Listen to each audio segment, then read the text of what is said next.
이재명 후보는 부적절하다라고 지적하면서도 국민이 용서할 것이다라고 얘기를 했고요. 자, 김문수 후보의 어떤 발언 논란도 있습니다. 잠시 후에 전해드리겠습니다. 일단 유시민 씨 발언을 두고 이재명 후보도 언급을 했는데 뭐라고 언급했을지 들어보시죠. 이미 본인께서 사과하신 것 같습니다. 설란영 여사께서 못생긴 여자가 노조한다. 그야말로 여성을 비하하는, 노동운동을 비하하는 발언을 한 것 때문에 아마 그런 말씀을 하시지 않았을까 하는 그런 생각이 들기도 했습니다만 여하튼 부적절한 표현이었던 것으로 보여지고 사과하셨다고 하니까 저도 국민들께서 용서하시지 않을까 이렇게 생각됩니다. 사과하니 국민이 용서하지 않았을까 싶다라는 이재명 후보의 발언이었습니다. 뭐 원론적인 발언입니다. 사과를 했으니 국민께서 용서해 주시지 않냐라는 발언입니다. 그럼 유시민 작가는 정말 어떻게 사과를 했는지부터 한번 들어보시죠. 김어준 씨가 그렇게 물어봤어요, 저한테. 김문수 후보 부인인 설란영 씨가 노동운동가 출신인데 왜 노조를 비하하냐. 왜 다른 유력한 정당의 후보 배우자를 공개적으로 비방하느냐. 도저히 이해가 안 된다, 그렇게 얘기를 하더라고요. 그래서 저는 이해가 된다고. 제가 이해하는 바를 말씀드렸던 거예요. 우선 표현이 좀 거칠었던 거? 그건 제가 잘못한 것 같아요. 근데 뭐 제정신이 아니다 이런 표현은 그건 제가 잘못한 거고요. 근데 그 표현을 고치면 한목적적인 이성적인 판단을 하지 못하고 있다, 그런 뜻이에요. 한목적이다 하면 남편에게 표를 붙여주는 활동을 해야 되잖아요. 근데 지금 설란영 씨가 하는 행동은 근데 노동운동가 출신인데 노조를 비하한다든가 또는 다른 유력 후보의 배우자를 비방한다든가 이런 것들은 남편의 표를 깎는 일이다, 그 얘기를 한 거죠. 근데 제가 그 부부를 옛날에 잘 알았기 때문에 내가 이해하는 바로는 이랬던 것 같다. 유 작가님 어법 중에 이제 특이한 게 그 사람 입장에 대해서 한번 생각을 해보면 이해하기가 쉽다. 내재적 접근법. 네, 그 말씀을 윤석열 대통령에 대해서 제가 늘 그렇게 얘기를 했어요. 어떻게 들으셨습니까? 이재명 후보가 언급했던 것처럼 국민이 용서할 만큼의 충분한 사과였다고 보십니까? 내재적 접근법이다라고 얘기를 했습니다. 아시다시피 유시민 씨는 김문수 후보의 배우자인 설란영 씨에 대해서 여성을 비하했다라는 논란의 발언을 한 바 있습니다. 고졸 출신의 설란영 씨와 이 서울대를 나온 김문수 후보의 학력을 언급하면서 노동자가 서울대 졸업한 대통령 후보와 결혼해서 대통령 배우자가 됐다. 발이 붕 떠서 제정신이 아니다라는 발언을 한 바 있었습니다. 유시민 씨의 방금 해명, 사과 충분하다고 보십니까? 자, 안영환 의원님, 내재적 접근법이었다는데요. 한목적적인 행동이 아니다. 뭔가 좀 어려운 단어는 다 썼어요, 유시민 씨가. 어렵네요. 저는 무식한 저는 잘 이해가 잘 안 되는데. 서울대 졸업하셨는데. 저 좀 이해가 안 됩니다. 먼저 이재명 후보가 국민들이 용서할 것이다라고 말씀하셨는데 저는 용서가 안 됩니다. 네네. 그럼 저는 국민이 또 아니라는 소리가 됩니다. 대한민국의 정치인들은 국민을 많이 팝니다. 아주 추상적이고 아주 형이상학적인 실책 없는 국민들을 많이 파는데 저는 뭐 그런 국민이 아닌가 봅니다. 이재명 대표가 말한 국민 아니에요, 지금 제가 보면은. 그리고 지금 내재적 접근법이라는 건요, 기본적으로 한국 정치판에 끼어든 것은 1980년대 송도율 교수가 이른바 북한을 이해할 때 북한의 눈으로 이해하자는 차원에서 쓴 방법입니다. 여러 가지 뭐 친북 논란도 많이 따라붙었던 방식이에요. 네. 그래서 북한이 남침 준비를 하면은 야, 북한의 눈으로는 그럴 수 있어.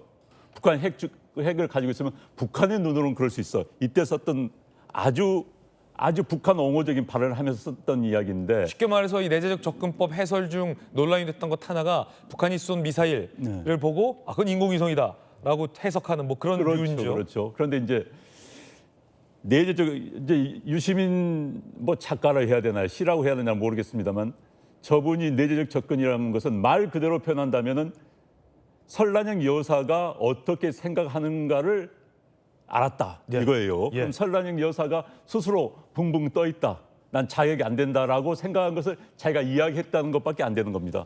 설란영 여사 진짜 그렇게 생각했을까요? 유시민 씨는 아마 무슨 심령술사입니까? 무슨 뭐 궁예 관심법을 가지고 있습니까? 어떻게 설란영 씨 안에 들어가서 마음을 해석하느냐? 그러니까요. 내재적 접근이라는 표현도 어디 무슨 일반인들은 이해도 할 수 없는 이야기를 하고 있고요. 방금 조금 전 인터뷰에서 한목적적, 이성적이 아니었다. 뭘 이성적이다. 전 무슨 말인지 전혀 모르겠어요.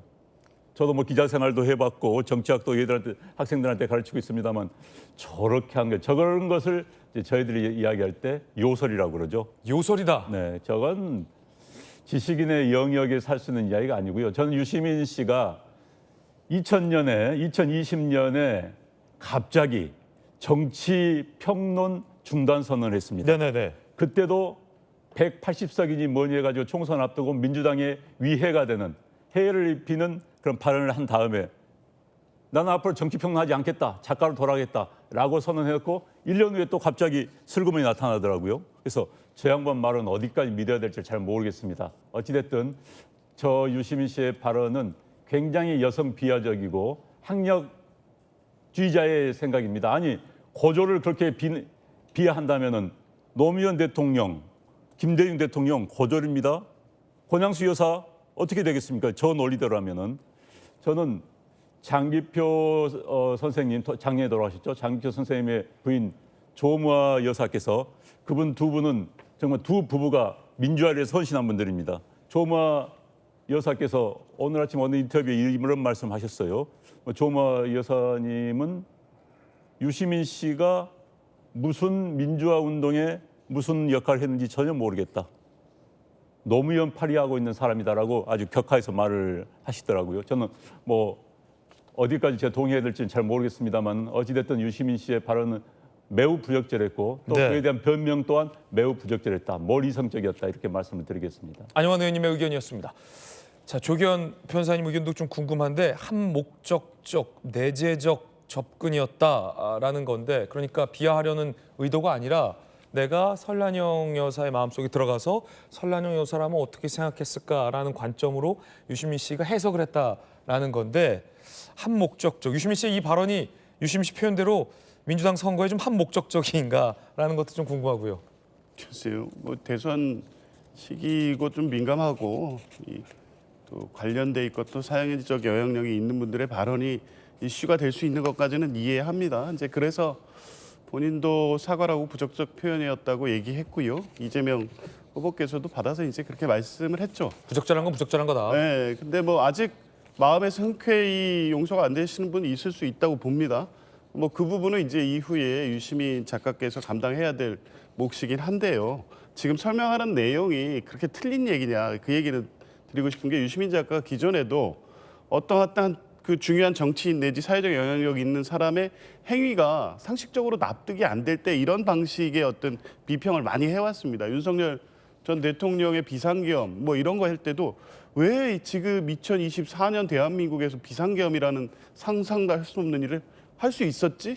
라고 할 때 이런 식으로 접근을 합니다. 그러니까 설란영 여사 관련된 발언도 노조 비하라든가 김혜경 여사에 대한 비판 그러니까 원래 그런 얘기가 나오면 안 되는데 합리적으로 이해할 수 없고 선거에 도움되지도 않는 발언이 왜 나왔을까를 이렇게 접근한 거고 그 내재적 과정에서 접근이다 그게. 그렇죠. 이제 그 얘기 중에 이제 그 해석하기에 따라서는 학력, 노동, 뭐 성, 이 비하 차별적 발언이 있다고 주장하고 공격받을 소지가 없지는 않지만 그게 학력의 차별적인 노동의 차별적인 발언이었냐 그렇지는 않죠. 유시민 작가가 뭐 지금까지 해왔던 살아온 삶이나 이 그 다른 여러 가지 발언들이 그렇고요.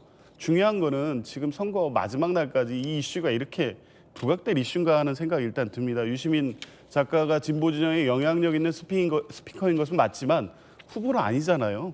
뭐 그래서 이게 뭐 이렇게까지 될 문제인가 싶고 특히 만약에 유시민 작가의 이 발언을 매개로 해서 이 민주당의 어떤 인식, 이재명 후보의 인식까지 등치시켜서 진보 진영의 위선 이렇게 주장까지 나가고 있는데요. 만약 그 주장이 사실이라면 저 당장의 이재명 후보 보십시오.